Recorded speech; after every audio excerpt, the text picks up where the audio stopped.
Hello and welcome to Daily News Simplified, where we take up important articles of the day from the newspaper and discuss them in detail as per the demands of Civil Services exam. Articles covered today are displayed on your screen and their notes in PDF and Word format are provided in the description box down below. Without further ado, let us begin. Starting off with the first article of the day, which appeared in Hindus, page 1 and 10 respectively.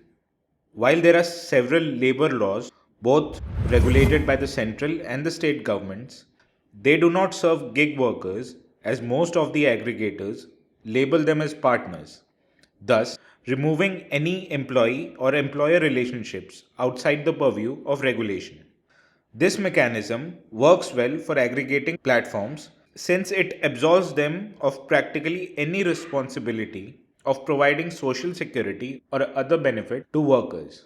In this context, Rajasthan platform-based gig workers registration and welfare bill is important.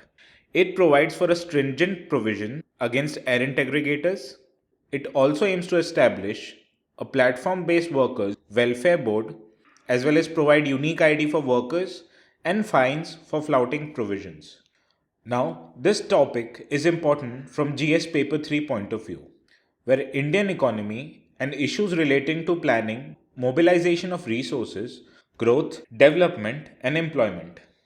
This topic is important from mains point of view as well, as you can see from this PYQ of the year 2022, where a question appeared on labor activity and its productivity. Similarly, in the year 2015, a question was asked in order to highlight the importance of radical labor reforms in order to make the Make in India program a success. Similarly, from the prelims point of view, you can see that a question appeared in the year 2021, where, with reference to casual workers and their entitlements, a question was asked. So, in this discussion, we will first cover the definitions of gig and platform workers. Further, we'll also discuss the key facts, especially with reference to Niti Aayog's report on gig economy. Then, we will proceed to understand why is there a need for social security. Further, we'll also cover the challenges that are associated with the gig economy. To conclude, we'll discuss the Niti Aayog's recommendation, which will provide a way forward for betterment of gig economy. Draft Code on Social Security provides us with a definition. Now, as per Draft Code on Social Security, a gig worker is a person who performs work and earns from such activities which are outside of the traditional employer and employee relationship. Whereas, the platform worker is the person who is part of an organization that uses an online platform to access either other organizations or individuals to solve a specific problem or to provide a specific service in exchange of payments. Now, as we have addressed what are gig and platform workers respectively, now let us understand key facts relating to gig economy in India. Now, as per Niti Aayog's report on booming India's gig and platform economy, it estimates that there are 7.7 million workers in the year 2020 to 21, and this number could grow up to 23.5 million workers in the next 8 years. Also, there is a platformization of work which is expanding in all sectors of the economy, as there are 26.6 lakh workers in the retail trade and sales sector, 13 lakh workers in transportation sector, and 6.2 lakh workers in the manufacturing sector itself. Further, there are few industries that have a high potential to employ gig workers. These are construction, manufacturing, retail and transportation, and logistics. Further, this report also provides information regarding skill levels of different types of gig workers. Presently, there are 47% of gig workers in medium skilled jobs. About 22% are employed in high skilled jobs, while 31% are employed in low skilled jobs. Further, this report also highlights the trend of skill polarization because there is gradual decline in concentration of workers in medium skilled jobs while number of workers employed in low-skilled and high-skilled jobs are increasing. Now, why do we need social security for gig economy? Let us address that in next slide. The need of social security for gig workers starts off with the need to ensure labor rights. While there is a need to provide same rights and protections to gig workers as are provided to employed workers. These include health benefits, pay for doing overtime, as well as paid leaves for both casual and sick leaves. While no social security for gig workers threatens the social protection system of the Indian economy, because not providing social protection system would incentivize the casualization of workforce, where permanent workforce would be gradually reduced and the temporary workforce would be increased in order to reduce the cost of providing social protection. Thus, because of these two factors, there is a constant need to provide social securities to gig workers. Further, there is a need to understand the challenges that are associated in provision of social security for gig workers. Now, what are the challenges that are associated with gig economy?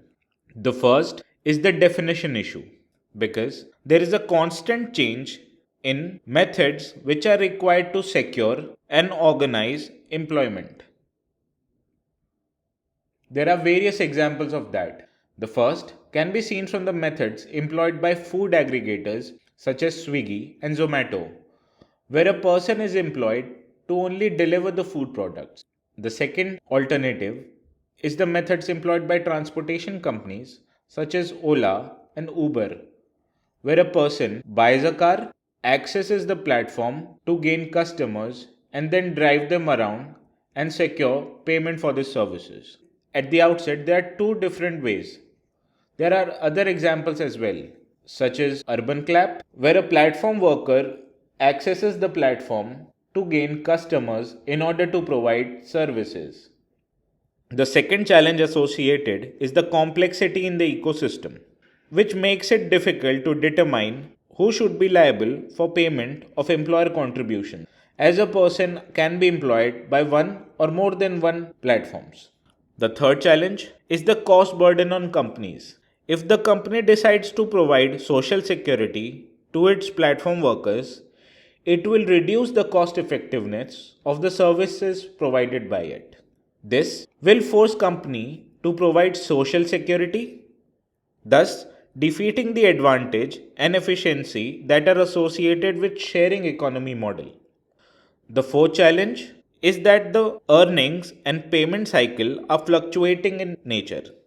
This leads to difficulty in calculation of the burden of social security per month or on each employer.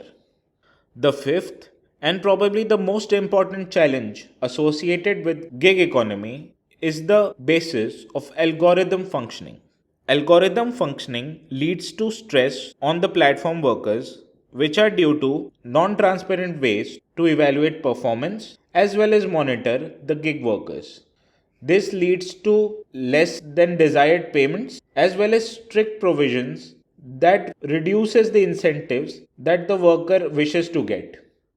Now, as we have covered the both definition and challenges associated with gig economy, let us now proceed to understand the provisions of Rajasthan Gig Workers Bill. As there are only 6 months left for the assembly election, the Rajasthan government is planning to bring Rajasthan Platform-Based Gig Workers Bill of the year 2023, which has stringent provisions against errant aggregators, which includes barring them from operating in the state. The Chief Minister has announced his government's intention to introduce this bill, which is touted as the first in the country in his budget speech itself. This bill also provides for a gig workers welfare board that will function like a mothership for over 3 lakh workers employed with various online services provider in the state. It will design welfare policies as well as hear grievances of the workers hired on a piece rate basis. The Chief Minister of Rajasthan also announced a 200 crore seed fund for the board to begin its work. Also, the bill gives powers to the board to determine the quantum of cess that every aggregator has to pay towards this welfare corpus. This cess shall be a percent of every transaction on the platform. The bill also has provisions for unique ID for workers that will be valid for a period of 3 years. And all gig workers registered with any platform shall be automatically registered with the board irrespective of the duration of their engagement, while the board shall also generate a unique ID for every worker registered with one or more aggregators in the state. A platform that flouts the provision of the bill, which includes integrating the data of gig workers employed with the board and sharing data of every transaction that take place, can be fined up to 10 lakh rupees for the first contravention as well as up to 1 lakh crores for subsequent ones. The bill also empowers the Welfare Board to recommend suspension of operations of errant aggregator either temporarily or permanently. This draft bill is expected to put in public domain soon. Now, Niti Aayog provides recommendations to improve the welfare of gig economy workers in the country. What are these recommendations? Let's have a look. The first recommendation is to have a proper estimation of number of gig workers employed. This can be done through a separate enumeration exercise during official enumerations such as PLFS, NSS, or others as well. The second recommendation is to catalyze the platformization. This can be done by simplification and hand-holding exercises, funding support and incentives, skill development, as well as social financial inclusion, which will help the small enterprise and individual to sell their produce to wider markets in towns and cities, as well as of ferrying the passengers for hire, etc. The third recommendation is to accelerate the financial inclusion. This can be done by enhancing the access to institutional credit through financial products which are specifically designed for platform workers. For this, we can leverage fintech and platform businesses. There shall be a special emphasis on access to formal credits for sections like women, persons with disability, or platform businesses started in small towns and cities in India. Further, there is a need for skill development for platform jobs. This can be done through pursuing end or outcome based platform led models of skilling and job creation development for youth and the workforce to make them employable. Further, there is a need to integrate employment and skill development portals such as eShram as well as National Career Services Portal or Udyam portal with Asim portal. Also, there's a need to enhance social inclusion that can be done through gender sensitization and accessibility awareness programs. This, when coupled with universal social security coverage, will help ascertain the future of platform economy. Studying key aspects of gig platform economy through small surveys of small platforms, women run platforms, formalization of employment, and GDP contributions, etc., will help identify the enablers and barriers. Thus, draft bill brought by Rajasthan as well as other states such as Madhya Pradesh who have expressed interest in such a legislation will aim to improve the life of gig workers in the country. Now, moving on to the second article of the day, which appeared in page 7 of the Hindu newspaper. This article talks about that Russian oil imports to India have risen, and as a result, the trade deficit between India and Russia in favor of Russia has increased. Now, India accounts for more than 70% of the seaborne supplies of the grade so far this month, and China accounts for about 20%. In this discussion, we will take a background of why there is a surge in Russian oil imports to India, and we'll also explore the reason why India has persisted with such imports. Moving further, we will learn about the facts of oil trade with Russia and other suppliers. Further, we will discuss the implications on India's trade with other regions and its trade deficit with Russia. Moving forward, we will explore the steps that have been taken to narrow this trade deficit. In the end, we will conclude as to how India's trade of petroleum made from Russian oil imports and how this trade has proven to be a blessing in disguise for the West. Now, this oil imports from Russia can be seen from the fact that it is important from both GS2 and 3 point of view.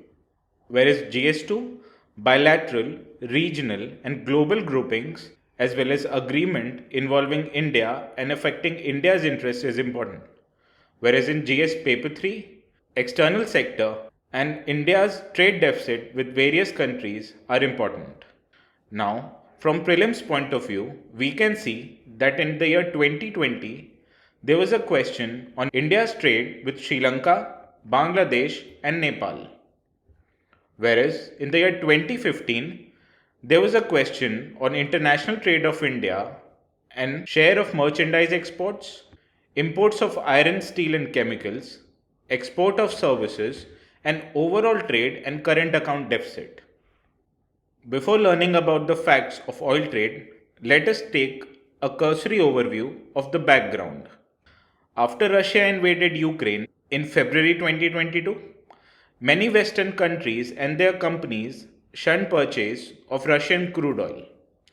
As mounting international pressure lowered appetites for its crude oil elsewhere, Russia began offering steep discounts to oil refiners in India and few other countries on direct sale of their crude oil. India, being the world's third biggest consumer and importer of crude oil, utilized this offer to ramp up purchase of oil at low prices. From a market share of less than 1% in India's import basket before the start of Russia-Ukraine conflict in February 2022, Russia's share in India's imports increased by 35% to 1.62 million barrels per day in February 2023. Now, why has India continued to purchase oil from Russia? There are many reasons for that. The first is that due to unprecedented surge in global commodity prices, which led to inflationary pressures, the price of Indian basket of crude oil increased to as much as $130 per barrel. As a result, India's retail inflation, which is measured by Consumer Price Index or CPI, accelerated to an 8-year high of 7.79% in April 2022, thus implying that most of India's inflation was imported. Rapidly growing Indian economy requires affordable energy in order to improve the life of its citizen. Thus, imports from cheaper sources became a necessity. As Russia offered steep discounts in initial phases of the Ukraine war, it offered $20 to $30 per barrel discount on its crude oil imports. Though these discounts have narrowed significantly now and stand at just $7 to $8 per barrel on delivered basis, however, it is still cheaper than viable alternatives. Now, Russia has long-standing trade and strategic relationship with India, and along with offering steep discounts, it is also accepting payments through Vostro accounts in Indian National Rupee to keep the trade flows strong. Now, let us explore the facts of India's oil trade with Russia. India imported a record of 1.62 million barrels per day of Russian oil in February 2023, which is a 29% jump from January 2023 figures of 1.26 million barrels per day, which was also a record before. As a result, from this graph, we can see that the Russian oil imports has saw a 5 times increase between the periods of April 2022 and January 2023. In April 2022, where it was 1.12 million tons of crude oil imports, it saw a 5 times increase to 5.55 million tons in January 2023. In February 2023, Russia surpassed Saudi Arabia to become the second biggest exporter of crude oil to India in financial year 2023. Whereas Iraq continues to retain the top spot, the gap is closing fast.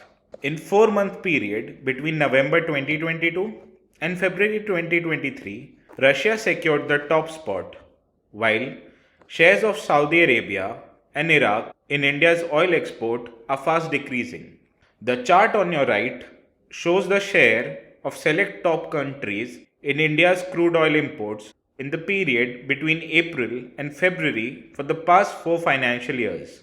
As it can be observed, the share of Russia has zoomed past to the second highest in financial year of 2023 from a negligible proportions in previous years.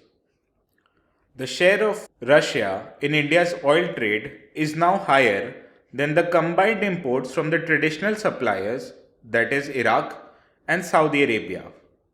The Russian oil imports have been at the expense of Saudi Arabia and USA, while oil imports from Saudi Arabia fell 16% on month-on-month basis, while that from US it fell 38% in the similar period. The graph on your right shows the share of select top countries in India's crude oil imports in the last 7 months. This shows that Russia is pulling away from Iraq and Saudi Arabia and now is leading by quite a distance. Now, what are the implications of such trade on India's trade figures?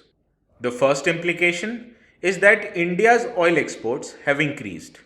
Now, as refiners continue to snap up plentiful Russian cargoes, which are available at a discount when compared with other grades, and this oil is eventually converted into petrol and diesel at refineries and are exported to Western markets like Europe. While India remains the third largest consumer of crude oil, it depends on imports to meet over 85% of its oil requirement. However, the country is a net exporter of petroleum products, as its refining capacity is 250 million tons per annum, which is higher than its domestic demand. As a large refining hub that has ramped up the purchase of discounted Russian oil, India now finds itself playing an increasing prominent role in global crude oil trade and refined products. As European Union has stopped importing refining petroleum products from Russia, Indian refiners, particularly the private sector companies, are rushing to fill in the demand-supply gap that has resulted out of Western sanction on Russia. In run-up to European Union's ban on Russian petroleum products from February 5 this year, owing to Russian invasion of Ukraine, India saw its refined product exports to the region rise in 5 straight months, which is clear from this graph on the right. The exports have touched 1.9 million tons in January, which is the highest volume in the first 10 months in the last fiscal year. In 4 months leading to European Union ban on Russian refined products, the region's share in India's petroleum exports rose from 16% to almost 22%. Whereas India's petroleum exports to European Union countries have risen 20.4% on year-on-year basis in the period between April 2022 and January 2023 to a total of 11.61 million tons. Now, while rise in imports from Russia was due to surging inflow of crude oil, India imports other products from Russia as well.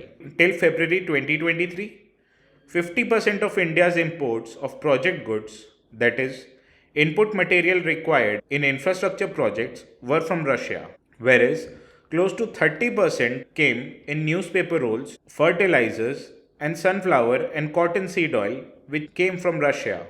But the sudden surge in oil imports meant that India's trade deficit with Russia has ballooned in recent years. As shown in the chart given above on the right, India exports pharma products, crustaceans, tea, coffee, and some other products, but these products are of relatively much lesser value.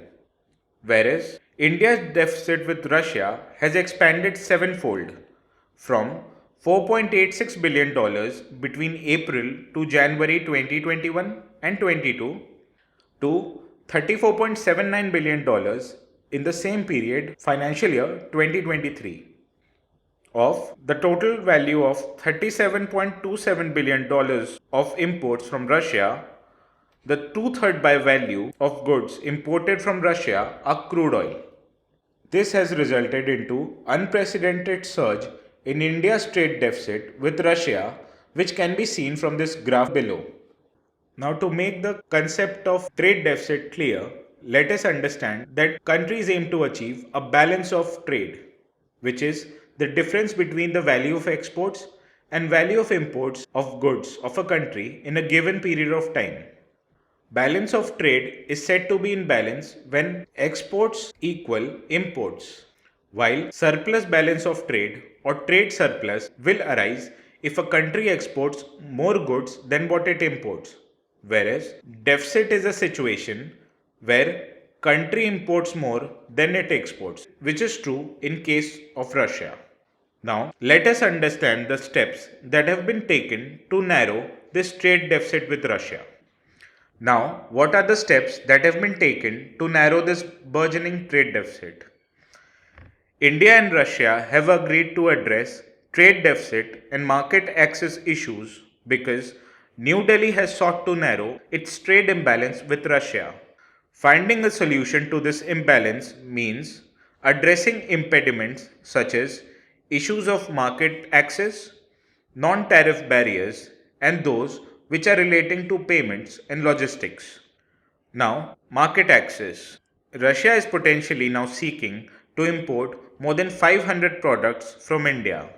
Indian representatives have shared a list of Indian products with Moscow for access to Russian markets.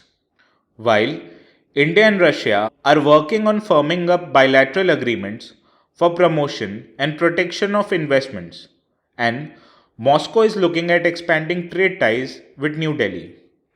Russia and Eurasian Economic Commission are looking forward to intensifying negotiations on a free trade agreement with India. This free trade agreement will be beneficial in helping India to get raw materials at a reasonable price and will provide better market access for India's critical exports. Further, India has taken steps to setting up Vostro accounts. A rupee Vostro account is used to facilitate international trade transactions in Indian rupee. When an importer wants to make a payment to a foreign trader in rupees, the amount will be credited to this Vostro account. And when an Indian exporter needs to be paid for supplying goods or services, this Vostro account will be deducted and the amount will be credited to exporter's account. Even though rupee invoicing for international trade transactions were allowed earlier, countries with whom we run trade deficits were reluctant to use this rupee settlement because Vostro accounts were left with surplus amounts. To overcome this handicap, RBI has released a notification to allow international trade settlement in Indian rupees, which allows the use of surplus balance in rupee Vostro accounts. The rupee surplus balance held in Vostro accounts can be used for payments for projects and investment, as well as investment in government, treasury bills, government securities, etc. Whereas the framework for Foreign Exchange Management Act of 1999 have also been modified to permit Indian banks in order to open special rupee Vostro accounts of corresponding bank of the partner trading company. Such accounts can be used for settlement of international trade transactions with any country. To conclude, we must understand the implications of such a trade on India and other countries as well. While primarily the West was irritated at India's rising purchase of Russian oil in the aftermath of Russian invasion of Ukraine, major Western powers such as European Union and the US are now comfortable with rising supply of Indian refined products to Europe. This is mainly because refiners in countries such as India are ensuring that the global oil and refined products market remains balanced and adequately supplied despite Russian oil and products being shunned by numerous countries. In fact, number of experts see such higher purchases of Russian oil and rising exports of petroleum products from India as critical for success of price caps imposed on Russian oil and refined products by G7 and their allies without causing a global supply shock. This provides an opportunity for Indian refiners, especially the export oriented private sector companies, to increase purchases of discounted Russian crude oil. India's External Affairs Minister Dr. S. Jaishankar has said that the future of India Russia economic cooperation requires the willingness and the ability to look at concerns from the point of view of others and then come up with a solution to overcome this obstacle. Now, this was a cursory overview of Russian oil imports to India and its implication on India's trade with Russia and other countries.